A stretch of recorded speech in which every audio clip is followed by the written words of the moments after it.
And जय हिंद, welcome back to your own channel sir Tarun पानी।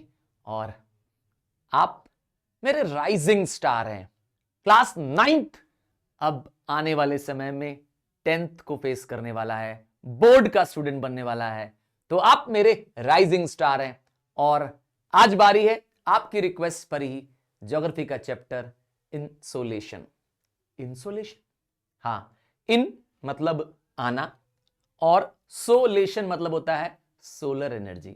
तो इंसोलेशन मतलब the amount of solar energy received. Simple है।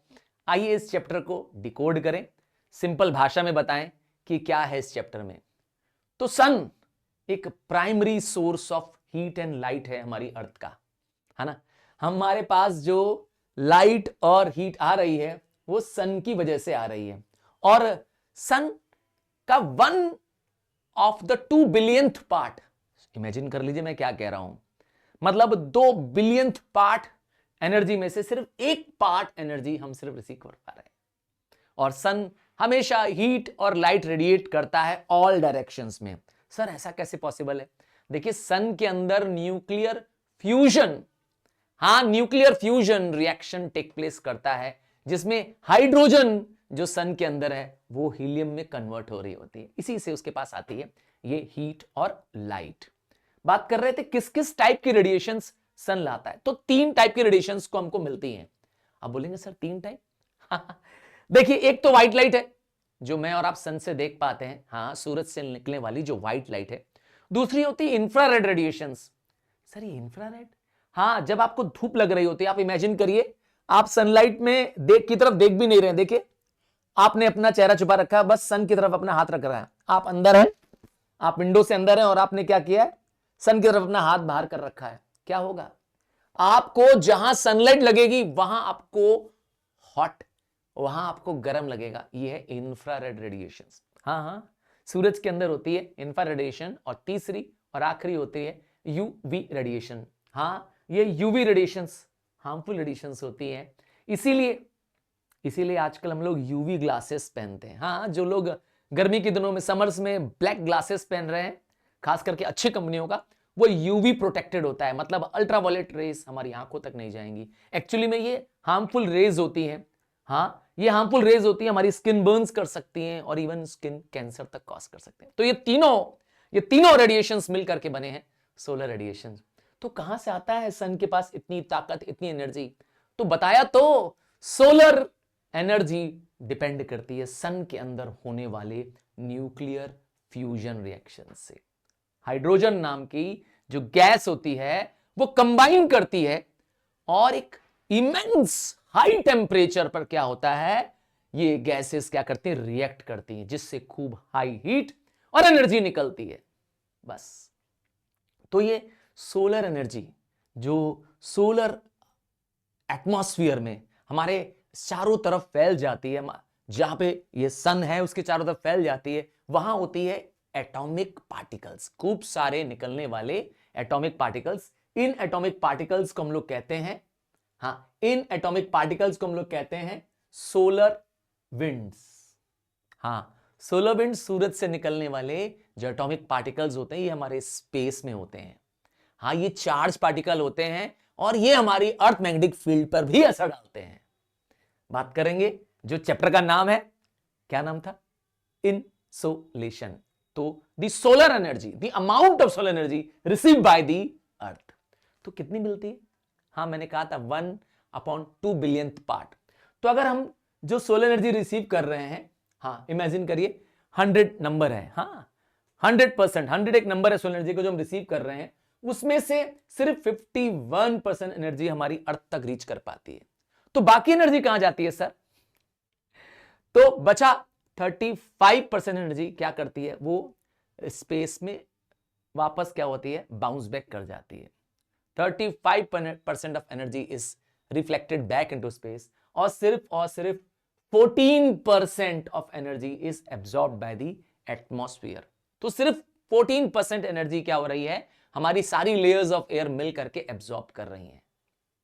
आइए अब आपको समझाते हैं कि कैसे हमारी धरती के अंदर जो हीट आ रही है वो कैसे हमारी धरती के अंदर एडजस्ट हो रही है, कहां जा रही है वो हीट, एक डायग्राम के थ्रू समझेंगे। ये डायग्राम वेरी इंपॉर्टेंट है, आपको ड्रॉ करने भी आना चाहिए। तो टेरेस्ट्रियल रेडिएशन मतलब जमीन से धरती पे आने वाली हीट जब क्या करती है, अपनी हीट छोड़ती है। हाँ भाई, जब धरती, अर्थ की खास प्रॉपर्टी क्या है कि अर्थ क्या करती है, गुड कंडक्टर ऑफ हीट है। एक बार अर्थ हीट रिसीव कर लेती है तो वो क्या करती है, इसी हीट को रिलीज करती है in the form of, radiate करती है in the form of long waves. तो ये रहा वो डायग्राम, आपको उसको समझना चाहिए। ये diagram very very very important है। हाँ, अब आप समझेंगे कि सन से आने वाली जो एनर्जी है उसमें से 51%, ध्यान से देखिएगा, 51% जो सोलर रेडिएशंस है वो हमारी अर्थ तक रीच कर पा रही हैं। ये रही हमारी अर्थ पे रीच करने वाली 51% सोलर एनर्जी। इसमें से, इस सोलर एनर्जी में से 14% वो एनर्जी है, 14% वो एनर्जी है जो हमारा एटमॉस्फेयर एब्जॉर्ब कर लेता है। ठीक है, सो 51 प्लस 14 आ गया 65। अब बचा कितना, अब बचा 35। अब बचा कितना, 35%। ये वो रेडिएशंस हैं 35% जो हमारी एटमॉस्फेयर, हाँ हमारी जो एयर है उसके अपर सरफेस से टकरा करके ही चला जाता है, मतलब कि धरती के अंदर आता ही नहीं है। बात समझ आ गई है, वो हमारे एटमॉस्फेयर के अपर सरफेस से टकरा के चली जाती है। सो अगर इन तीनों का टोटल करें सो इट बिकम्स 100%। तब आपको पता चल गया 100% सन से मिलने वाली जितनी भी रेज है, जितनी भी एनर्जी आ रही है, वो मान लेते हैं 100% है, तो वो 100% कहां जा रही है।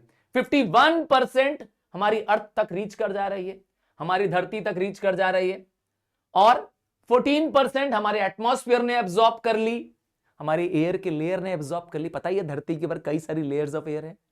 हाँ, अगर आपने chapter composition and structure of atmosphere miss कर दिया है तो इसका लेटेस्ट वीडियो देखना मिस मत करिएगा। एकदम सिंपल क्रिस्प लैंग्वेज में पूरा चैप्टर कवर्ड है। हाँ, और वैसे भी आप तो जानते ही कि आपके गूगल सर आपके सारे मेजर सब्जेक्ट्स और चैप्टर्स यहां पर ऑलरेडी अपलोड कर चुके हैं। बस क्या करा करिए, अगर कहीं आप फंस जाएं तो चैप्टर का नाम लिखो और आगे लिख दो बाय सर तरुण रूपानी, और बस गूगल कर डालो, यूट्यूब पे सर्च कर डालो, जहां भी सर्च करोगे आपके गूगल सर का लेसन वीडियो मिल जाएगा। तो 100% ये रहा सन से आने वाली इनकमिंग रेडिएशन का, आपको मैंने कैलकुलेशन बता दिया। अब ये एनर्जी जा कहां रही है, 100% आई तो 100% का मुझे हिसाब दीजिए। हाँ, मुझे जवाब दीजिए कि आने का तो 100% हो गया, जाने का 100%। आइए अब समझते हैं। देखिए, अब हमारी अर्थ ने 51% हीट एब्जॉर्ब की थी, उसमें से 34%, ध्यान दीजिए number, 34% is absorbed in the atmosphere from the earth surface. क्योंकि हमारी अर्थ क्या करती है, टेरेस्ट्रियल रेडिएशन करती है। मतलब धरती जब गर्म होती है, धरती मतलब टेरेस्ट्रियल, धरती मतलब लैंड, तो ये हीट जब छोड़ेगी, रिलीज करेगी, तो यहां मौजूद जो एयर होंगी, यहां मौजूद जो एयर होगी, धरती के पास वाली एयर होगी, वो गर्म हो जाएगी। बस हम उसकी बात कर रहे हैं। वो जो हीट वेव रिलीज हो रही है धरती से, वो एयर को गर्म कर रही है। कितना है वो, 34% है, प्लस ऑलरेडी 14%, तो 34 प्लस 14, इसका मतलब हमारी एटमॉस्फेयर में टोटल कितना है, 48%। बात समझ आ गई ना। ये 14 पुराना वाला है जो पहले से ही हमने क्या किया था, सन से एब्जॉर्ब किया था, एटमॉस्फेयर ने एब्जॉर्ब किया था, प्लस 34% टेरेस्ट्रियल रेडिएशन से आया है। तो 34 प्लस 14, 48% सोलर एनर्जी हमारी एटमॉस्फेयर से सन की तरफ वापस लौट रही है, मतलब बैक इनटू दिस स्पेस हो रही है। 48% का जवाब दे दिया।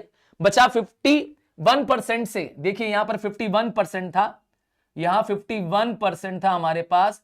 51% में से 34% हमने लूज कर लिया, बचा कितना, 17%। ये 17% किसके लिए कह रहा हूं, ये 17% वो एनर्जी है, वो सोलर रेडिएशन है जो कहां पर है, फ्रॉम अर्थ सरफेस। तो 17% एनर्जी अर्थ सरफेस से एटमॉस्फेयर में जा रही है।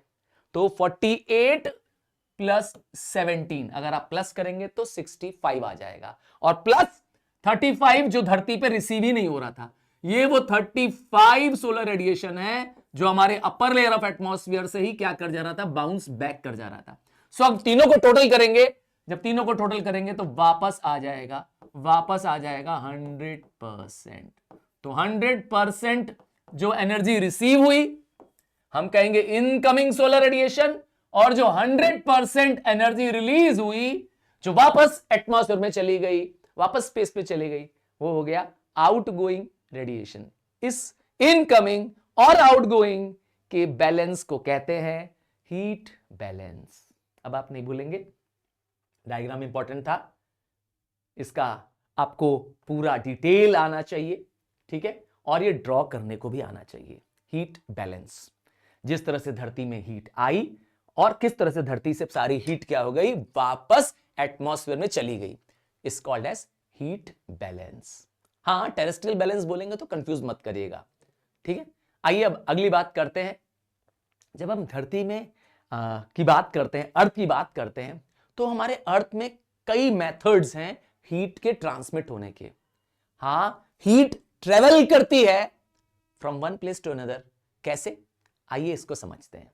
तो कैसे हीट बैलेंस अचीव होता है, हीट रेडिएशन कैसे होता है, तो मैंने बताया धरती जो अर्थ है वो एक बहुत ही अच्छी कंडक्टर है। तो जैसे ही सूरज की हीट, सन की रेडिएशन धरती पे पड़ती है तो अर्थ क्या करती है, गुड कंडक्टर है।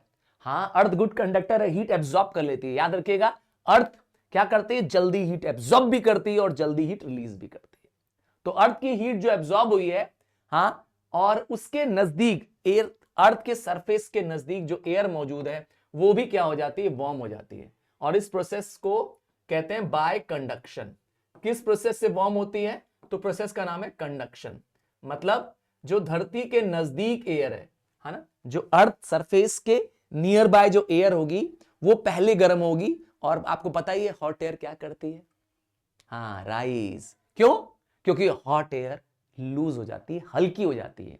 तो हॉट एयर क्या करती है, राइज करती है। तो यहां पर क्या हो जाएगा, इसके राइज होने से क्या हो जाएगा, यहां पर वैक्यूम क्रिएट हो जाएगा। उस अर्थ सरफेस पे क्या हो जाएगा, वैक्यूम क्रिएट हो जाएगा। अगर हॉट एयर क्या कर जाएगी, राइज कर जाएगी, क्योंकि हॉट एयर हल्की होती है। तो उसके बदले क्या हो जाएगा, सराउंडिंग स्पेस से, सराउंडिंग प्लेस से क्या हो जाएगा, cool air take its place करेगी। नतीजा क्या हो जाएगा, एक सर्कुलर पैटर्न, ध्यान से सुनिए, एक कन्वेंशनल करंट प्रोड्यूस होगी। ठीक है, ये एयर में भी होगी और ये वाटर में भी होती है। मतलब conventional current take place both in the atmosphere as well as in the waters also. तो circulation of air water take place कर रहा है, ठीक है, एयर और वाटर का सर्कुलेशन टेक प्लेस कर रहा है ओशन में। हाँ, जहां ओशन है और जहां लैंड है वहां ये फिनोमेना भी टेक प्लेस कर रहा है, जिसकी वजह से आप लैंड एंड सी ब्रीज, हाँ, लैंड एंड सी ब्रीज के फिनोमेना को अब समझते हैं। आइए समझते हैं रात को क्या होता है और दिन को क्या होता है। देखिए, रात के समय क्या होती है, लैंड बहुत जल्दी हीट लूज भी करती है। बताया था ना, हमारी एटमॉस्फेयर क्या करती है, हीट एब्जॉर्ब कर लेती है। अब एयर जो है, हाँ, एयर जो है हीट एब्जॉर्ब कर लेती है। वही हीट, ध्यान से सुनिएगा, वही हीट जो एयर ने एब्जॉर्ब की है वो रात को उसको क्या करना होता है, लूज करना होता है। हमारा अर्थ सरफेस क्या करता है, हीट को एब्जॉर्ब करने के बाद क्या करता है, फटक से रिलीज करता है। मतलब जल्दी हीट एब्जॉर्ब करता है, जल्दी हीट रिलीज करता है। यही जो हमारा एटमॉस्फेयर है उस जाती हुई हीट रेस को क्या करता है, रोकता है। हाँ, जाती हुई हीट रेस को रोकता है। तो लैंड देखिए क्या कर रही है, देखिए ये रही आपके पास लैंड पे आने वाली हीट रेडिएशंस नाइट के समय क्या करती है, लैंड को कूल कर देती है। और लैंड से निकलने वाली हीट जब एटमॉस्फेयर में जाती है तो एटमॉस्फेयर एक ग्रीन हाउस लेयर की तरह, हाँ, एक ग्लास हाउस की तरह क्या करता है, उसके रेडिएशंस को फुल्ली अर्थ से जाने से रोक देता है। मतलब रात के समय तो सी गर्म होती है और लैंड ठंडी हो जाती है। तो सी से ब्रीज टुवर्ड्स लैंड ब्लो करती है, ध्यान दीजिएगा। और दिन में क्या होता है, दिन में उल्टा होता है, ठीक है।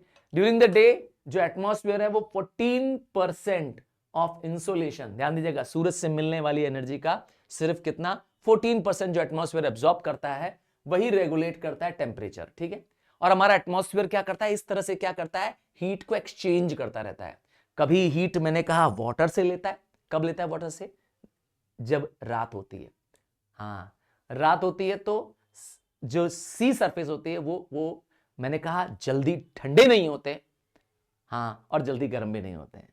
तो सी सरफेस क्या करता है, जो हीट रेज कर रहा है वो हमारा एटमॉस्फेयर एब्जॉर्ब करता है। इस तरह से एटमॉस्फेयर क्या करता है, हमारी धरती में एक्सट्रीम्स ऑफ टेम्परेचर से हमें बचाता है। मतलब एकदम गर्म भी ना हो जाए धरती और एकदम ठंडी भी ना हो जाए। हाँ, एक्सट्रीम्स अच्छा नहीं है हम लोगों के लिए। तो इसीलिए हमारे अर्थ में एटमॉस्फेयर जो है इस तरह से हमें बचाता है। बात करेंगे क्या फैक्टर्स असर करते हैं, क्या फैक्टर असर करते हैं डिस्ट्रीब्यूशन ऑफ टेम्परेचर पे, मतलब धरती पे कहां क्या टेम्परेचर होगा। क्योंकि जहां पर सनलाइट ज्यादा होगी, सीधी बात है वहां टेम्परेचर ज्यादा होगा। तो टेम्परेचर डिपेंड करता है सबसे पहला लैटिट्यूड पे। Latitudes are imaginary lines drawn parallel to equator, हाँ ना, हम इन्हें कहते हैं पैरेलल्स ऑफ लैटिट्यूड। तो लैटिट्यूड पे टेम्परेचर कैसे डिपेंड करता है, देखिए इस डायग्राम को देखिए, आपको सारा हीट जोन समझ में आ जाएगा। अगर आप ध्यान से देखेंगे तो ये पूरे heat zones of the earth है। देखिए यहां पर सन डायरेक्ट ओवरहेड होता है, sun is directly overhead from Tropic of Capricorn to Tropic of Cancer. Equator पे 2 बार, हाँ, twice at the equator sun क्या करता है, होता है। मतलब इस रीजन में सन डायरेक्टली ओवरहेड होता है, नतीजा यहां पे होता है क्या, टॉरिड जोन, यहां हम बोले हीट जोन, हाँ, बिटवीन द टू ट्रॉपिक्स। तो इसका मतलब यह आया कि जब 0 डिग्री हो और 0 डिग्री के आप ऊपर जाएंगे या नीचे जाएंगे, टेम्परेचर घटने लगेगा। सो टेम्परेचर मतलब गर्मी, टेम्परेचर डिक्रीज करेगा जैसे ही आप क्या करेंगे, move away from the equator जाएंगे। अब चाहे ऊपर जाइए तो भी ठंडा होता जाएगा, क्योंकि जैसे जैसे आप ऊपर जाएंगे, इक्वेटर से ऊपर जाएंगे, ट्रॉपिक ऑफ कैप्रिकॉर्न कैंसर आएगा, सॉरी, और उसके बाद आएगा आर्टिक सर्कल, और आर्टिक सर्कल के बाद आएगा नॉर्थ पोल। तो जैसे जैसे आप ऊपर जाएंगे, colder colder colder colder colder.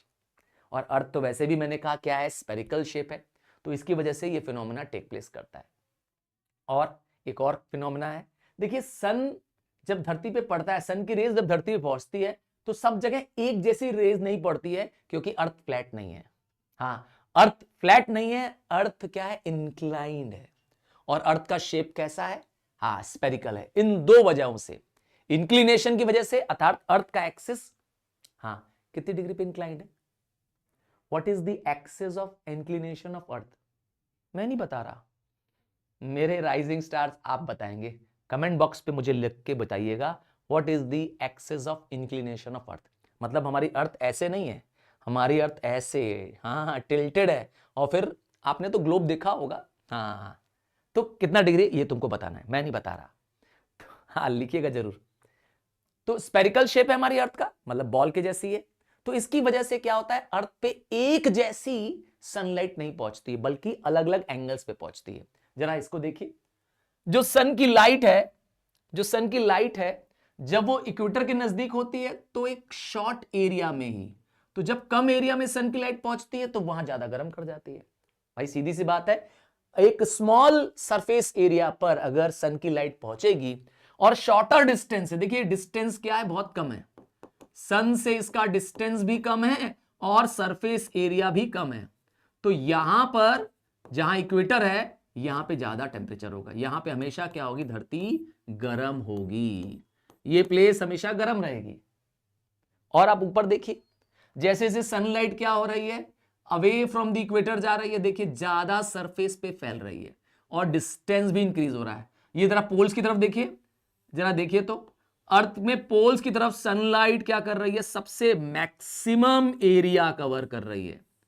तो ज्यादा सरफेस एरिया में सनलाइट पहुंच रही है, उसकी इंटेंसिटी ऑफ हीट कम हो जाएगी और लॉन्ग डिस्टेंस भी ट्रेवल करना पड़ रहा है, ये डिस्टेंस भी बड़ा हो गया। समझ में आया, नतीजा क्या हो जाएगा, सबसे कम टेम्परेचर। हाँ, मैं इमेजिन करके तुम्हें बता रहा हूं कि अगर काश तुम कहां हो, नॉर्थ पोल पे होते, इमेजिन करो, या साउथ पोल पे होते, वहां 6 महीना, हाँ 6 महीना दिन और 6 महीना रात, ये तो पता ही आपको। पर उस दिन के दिन में मतलब जब दिन में भी होगे, जब मतलब डे लाइट चल रही होगी, हाँ 6 मंथ की डे लाइट चल रही होगी, तब भी तुम्हें ठिठुरन होगी, ठंड लगती रहेगी, क्योंकि सन की प्रेजेंस तो दिखाई देगा तुम्हें, पर उससे हीट नहीं मिल पाएगी। बात समझ आया? क्योंकि सन की जो रेज है वो लॉन्ग डिस्टेंस से ट्रेवल कर रही है, नतीजा वो अपनी इंटेंसिटी, अपना हॉटनेस लूज कर जाती है। बात समझ आ गया ना, क्या क्या फैक्टर्स असर करते हैं?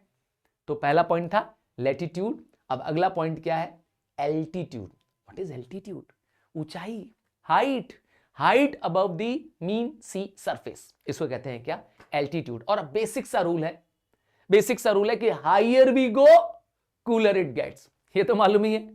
और हम लोग भी, मैं और तुम भी क्या करते हैं ना, गर्मी में छुट्टियों में क्या करते हैं, कहाँ जाना पसंद करते हैं? कुल्लू मनाली, शिमला, नैनीताल, दार्जिलिंग, क्या कहते हो? क्यों जाते हैं हिल स्टेशंस में गर्मी में हम लोग? क्योंकि जानते ही हैं कि वो जो प्लेसेस मैंने नाम लिए ये सारे कहाँ हैं? हिल टॉप्स पे हैं। हाँ, ये सब हिल स्टेशंस हैं, नतीजा ये away from the upper surfaces पे हैं, हाई एल्टीट्यूड्स पे, बस वहां पे होती है ठंडक। तो क्यों होती है ठंडक? क्यों होती है ठंडक? आइए इसको समझे। तो उसका एक बेसिक सा रीजन है, जैसे जैसे एल्टीट्यूड बढ़ता है, जैसे जैसे ऊंचाई बढ़ती है, तो एटमॉस्फेयर का जो हीट है, जो धरती से, जो जिसे हम टेरेस्ट्रियल हीट कहते हैं ना, धरती जब गर्म हो जाती है ये अपनी हीट लूज करती है, तो धरती के आसपास मौजूद एयर क्या होती है? गर्म हो जाती है। हाँ, धरती के आसपास, जैसे मैंने कहा, मेरे हाथ को देखिए, ये हाथ है अर्थ, यहां पर सन की रोशनी पड़ रही है तो अर्थ गर्म हो जाएगी, तो अर्थ के नजदीक की एयर भी तो गर्म हो जाएगी। इसीलिए धरती के पास, और चूंकि हिल स्टेशंस कहां होते हैं? ऊंचे होते हैं। हिल स्टेशंस हाइट पे होते हैं, ऊंचाई पे होते हैं, यहां होते हैं हिल स्टेशंस। तो यहां पर क्या होता है? वहां पे सन की रेज भी, देखिए सन की रेज भी स्लांटिंग पहुंचती है, और दूसरा क्या होता है? एटमॉस्फेयर का जो हीटिंग होता है वो टेरेस्ट्रियल रेडिएशन से ज्यादा होता है। टेरेस्ट्रियल रेडिएशन किसे कहते हैं? यहां पे जो धरती पे जो हीट पड़ रही है, यहां पे जो हीट पड़ रही है, इससे यहां की एयर, हाँ वैसे तो लोअर सरफेस में एयर भी डेंस होती है, यहां पर क्या हो रही है? ज्यादा हॉट हो जा रही है, नतीजा लोअर सरफेसेस गर्म और टॉप सरफेसेस क्या है? ठंडे। आइए सेकेंड पॉइंट देखें। तो air on the surface of the earth is dense, ये तो डिस्कस कर ही चुका हूं, और नीचे के सरफेसेस में ग्रीन हाउस गैसेस भी ज्यादा हैं, जैसे कार्बन डाइऑक्साइड है, वाटर वेपर भी है। हाँ, वाटर वेपर और कार्बन दोनों ही क्या करती है? हीट एब्जॉर्ब कर लेती है, इसीलिए लोअर सरफेसेस में क्या है? ज्यादा गर्मी है। बात समझ आ गई? और एक बेसिक सा रूल है, हम इसे कहते हैं normal lapse rate of temperature. Sir ये नॉर्मल लैप्स रेट क्या कहता है? ये बहुत बेसिक सा प्रिंसिपल है। अगर आप इमेजिन करिए कि आप एक पहाड़ पे चढ़ रहे हैं, ठीक, आप पहाड़ पे चढ़ रहे हैं, तो जैसे ही आप 166 मीटर ऊपर चढ़ जाएंगे, कितना? 166 मीटर आप ऊंचाई पे चढ़ जाएंगे, चलो तुम कार से ही जा रहे हो, तो 166 मीटर जब अप चले जाओगे तो तुम्हारा 1 डिग्री टेम्परेचर कम हो जाएगा, फिर 166 मीटर ऊपर जाओगे, 1 और डिग्री कम हो जाएगा, और ऐसा होता रहेगा, होता रहेगा। बात समझ रहे हो? तो as you move up every 166 metre there is a fall of 1 degree in temperature, and this phenomena, इसी फिनोमिना को कहते हैं नॉर्मल लैप्स रेट। बात समझ आ गई है? और इसी वजह से माउंटेन टॉप स्कूल होते हैं, और इसीलिए लोग क्या करते हैं? समर वेकेशंस में, गर्मी में क्या करना करते हैं? हिल स्टेशन पे जाना पसंद करते हैं। बात करेंगे एक और फैक्टर की जो टेम्परेचर पर असर डालता है, वो है डिस्टेंस फ्रॉम द सी। इस फिनोमेना को हम लोग ने थोड़ी देर पहले डिस्कस किया था कि वाटर और लैंड एक दूसरे के अपोजिट काम करते हैं। जैसे लैंड क्या करती है? जल्दी हॉट हो जाती है तो जल्दी कूल भी हो जाती है, जबकि वाटर ना जल्दी हॉट होता है ना जल्दी कूल होता है। और दिन में जब सनलाइट होती है तब क्या होता है? लैंड जल्दी गर्म हो जाती है, और लैंड के आसपास की air, the air near the land gets hotter. ये जो लैंड के आसपास की जो एयर है ये गर्म हो चुकी है, और ये गर्म हवा क्या करती है? राइज करती है, राइज करती है, ठीक है, और सी से ठंडी हवा लैंड की तरफ आ जाती है, ठीक है। ऐसा इसलिए होता है क्योंकि जब लैंड से एयर राइज कर जाती है तो लैंड पे हो जाता है लो प्रेशर।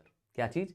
लैंड पे क्रिएट हो जाता है लो प्रेशर, यहां पर लो प्रेशर क्रिएट हो जाता है। क्यों? क्योंकि एयर क्या करती है? यहां से राइज हो जाती है। दिन की बात कर रहा हूं, डे टाइम की बात कर रहा हूं। और जबकि सी दिन में जल्दी गर्म नहीं होती है तो जल्दी ठंडी भी नहीं होती है, तो सी की एयर ठंडी है तो यहां पर है high pressure, high as compare to land. तो नतीजा हाई प्रेशर से विंड्स ब्लो करती हैं टुवर्ड्स लो प्रेशर, क्योंकि ये कूल विंड्स होती है इसीलिए ब्रीज बोलते हैं। हाँ, आपको पता है कि जो प्लेसेस शोर पर हैं, जैसे कुछ मेरे हाँ कुछ मेरे मतलब हम कुछ सुपरस्टार्स ऐसे हैं जो बॉम्बे रहते होंगे, कुछ लोग कोलकाता रहते हैं, चेन्नई रहते हैं, या कुछ और कोस्टल टाउन्स में रहते हैं। उनके उनके यहाँ पर क्या होता है, साल भर टेम्परेचर मॉडरेट रहता है। हाँ, क्योंकि अगर आप सी के पास है तो वहां पे होगा मॉडरेट टेम्परेचर, मतलब moderate climate through out the year. गर्मी में बहुत गर्मी नहीं होगी और सर्दी में बहुत सर्दी भी नहीं होगी। यही फिनोमेना है। नेक्स्ट है स्लोप ऑफ द लैंड। अब लैंड की स्लोप भी क्या करती है, बहुत इफेक्ट डालती है। अगर कहीं पर स्लोप बहुत स्टीप है, मैं आपको दिखाता हूं स्टीप स्लोप क्या मतलब होता है। अगर कहीं पर स्लोप बहुत स्टीप है, जैसे ये देखिए, यहां पे डायग्राम में देखिए, इस स्लोप को बोलेंगे जेंटल स्लोप। ठीक है, ये कैसी स्लोप है, जेंटल स्लोप है। अब आइए स्टीप स्लोप दिखाते हैं। ये देखिए, अब ये है स्टीप स्लोप। सर स्टीप क्यों है ये स्लोप? देखिए स्टीप स्लोप में क्या होता है, एकदम जल्दी से नीचे की तरफ आ जाते हैं, और जेंटल स्लोप में क्या होता है, ज्यादा समय लगेगा लुढ़कने में या नीचे पहुंचने में। बात समझ आ गई? किसी चीज को लुढ़काएंगे जेंटल स्लोप पे तो धीरे धीरे धीरे धीरे धरती पे पहुंचेगा। तो क्या फिनोमेना है, जहां पर स्टीप स्लोप होती है, जैसे ये रहा, जहां पे स्टीप स्लोप होती है वहां पे जल्दी टेम्परेचर चेंज होता है, मतलब जल्दी वो गर्म हो जाती है जगह और जल्दी ठंडी हो जाती है। बात समझ आ गया? तो इसीलिए आप किस माउंटेन एरिया में हैं, हाँ वहां पे डिपेंड करेगा। कभी कभी ऐसा भी होता है कि कोई प्लेस वैली में होती है। वैली क्या होता है, दो पहाड़ों के बीच की जगह। ये रही, ये एक पहाड़ है, ये रहा, ये एक पहाड़, एक माउंटेन ये रहा, और दूसरा माउंटेन ये है। तो कभी कभी क्या होता है, जो वैली होती है, वैली के बॉटम क्या करते हैं, उल्टा फिनोमेना करते हैं। वहां पर गर्म होने की बजाय क्या होता है, ठंडा हो जाता है। ऐसा क्यों सर? देखिए, माउंटेन के टॉप्स कोल्ड होते हैं, ये तो हम जानते हैं। माउंटेन के टॉप्स कोल्ड होते हैं, है ना? पहाड़ ऊपर से ठंडे होते हैं, ये पढ़ा था कि higher we go cooler it gets. तो ये जो ठंडी हवा होती है ये भारी होती है। कोल्ड एयर इज हैवी, ये तो हम जानते हैं।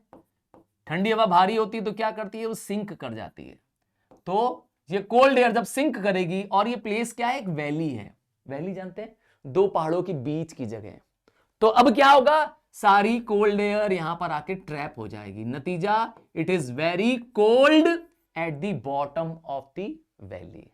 यहां पे उल्टा फिनोमेना हो रहा है। यहां पे क्या हो रहा है, उल्टा टेम्परेचर इज लोअर या टेम्परेचर इज डाउन या डिक्रीजेस इन द वैली। यहां पर हो रहा है इन्वर्जन ऑफ टेम्परेचर, मतलब higher we go cooler it gets नहीं होगा, अब लोअर वी गो। समझ में आया? The lower we go the cooler it gets हो जाएगा। यहां पर टेम्परेचर ज्यादा, देखिए यहां पे ऊंचाई पे टेम्परेचर कितना है, 8 डिग्री। टेम्परेचर नीचे आ रहे हैं, देखिए 6 डिग्री, और नीचे चले गए पहाड़ से 3 डिग्री। तो as we go near the bottom of a valley, the temperature decreases. This phenomena is called as inversion of temperature. मतलब ये लेफ्ट रेट का ठीक उल्टा कहता है। ठीक है, पर ये मैंने कहा हर जगह अप्लाई नहीं होगा, जहां पे क्या होंगे, वैलीज होंगी, वहां अप्लाई होगा। बात करते हैं एक फिनोमेना की जिसका नाम है विंड एंड ओशन करंट्स। आप तो जानते ही हैं विंड एक आप लोग कंफ्यूज करते हैं, सर विंड है क्या, क्या विंड और एयर एक है? हाँ मैं तुमसे पूछ रहा हूं। देखिए विंड और एयर दो अलग अलग चीजें हैं। जब हम बात एयर की करते हैं तो हम मिक्सचर ऑफ गैसेस की बात करते हैं, मतलब नाइट्रोजन, ऑक्सीजन, कार्बन डाइऑक्साइड, ये एयर है। ठीक है, तो एयर और विंड में क्या अंतर है सर? तो जब ये एयर इन मोशन होगी, हाँ, देन इट बिकम्स विंड। तो इसका मतलब चलती हुई हवा। अब सर दो तरह से हवा चलती है, जरा आप देखिए तो। अगर विंड, ध्यान से सुनिएगा, अगर विंड ब्लो करेगी तो हमेशा ब्लो करेगी ऐसे, हमेशा from high pressure to low pressure. Rule है, क्या रूल है? Fluids flow from high pressure to low pressure. तो विंड हमेशा जहां हाई प्रेशर है वहां से लो प्रेशर जाएगी। सर हम कैसे पहचानेंगे कि हाई प्रेशर है लो प्रेशर है? देखिए टेम्परेचर और प्रेशर एक दूसरे के दुश्मन है। फिर से सुन लो, टेम्परेचर और प्रेशर एक दूसरे के दुश्मन है, इनवर्स हैं। तो इसका मतलब है यहां पर लो टेम्परेचर होगा। बात समझ में आ गई? क्या मैंने बताया? हाई प्रेशर है यहां पर, और यहां पे क्या होगा? यहां पे होगा हाई टेम्परेचर। बात समझ में आ गई है? तो विंड्स हमेशा हाई प्रेशर से लो प्रेशर की तरफ जाती हैं। तो इस इस हॉरिजॉन्टल मोशन को, इस हॉरिजॉन्टल मोशन ऑफ एयर को कहते हैं विंड। हां, कभी कभी ऐसे भी जा सकती है। जब ऐसे जाएगी तो उसे क्या कहेंगे? फ्रॉम, यहां से हॉट एयर राइजेस। जब ये हॉट एयर राइज करती है, इसको विंड नहीं बोलते हैं, इसे एयर करंट बोलते हैं। प्लीज, क्या बोलते हैं? हाँ, ये वर्टिकल मोशन है। अब समझ में आ गया? अब तो कंफ्यूज नहीं करोगे विंड क्या होता है, करंट क्या होता है। हाँ, बात कर रहे थे विंड और ओशन करंट की। तो विंड और ओशन करंट भी टेम्परेचर्स को चेंज करने में मदद करते हैं।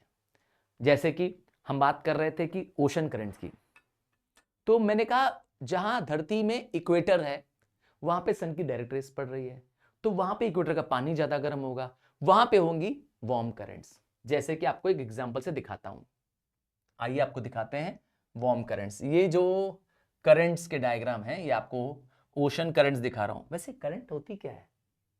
हाँ, अगर आपने चैप्टर मिस किया है, चैप्टर हाइड्रोस्फीयर, तो इसका डिटेल्ड वीडियो मैंने ऑलरेडी अपलोड कर रखा है, लेटेस्ट वीडियो है, please go and check it.